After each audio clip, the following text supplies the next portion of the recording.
ВДВ «Наша крылатая пехота» сегодня отмечает 92-ю годовщину со дня образования. С утра у мемориального комплекса «Вечный огонь» и памятника воинам-интернационалистам прошел митинг. Глава Коми Владимир Уйба отметил, что воины-десантника отличает высокая боевая и физическая подготовка, бесстрашие, самоотверженность и беззаветная преданность к родине.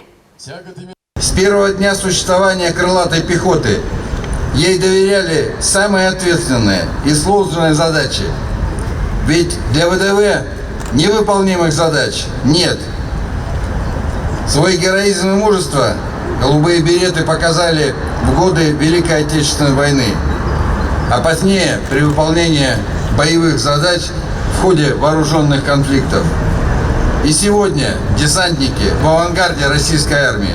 Десантники всю жизнь верны своим традициям, своему боевому братству. Вы и в гражданской жизни живете по правилам «никто, кроме нас».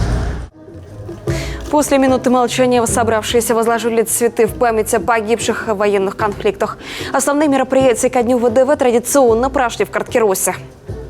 Очень здорово, что все мы собираемся, несмотря на возраст, несмотря на какие-то семейные дела, потому что день 2 августа – святой день.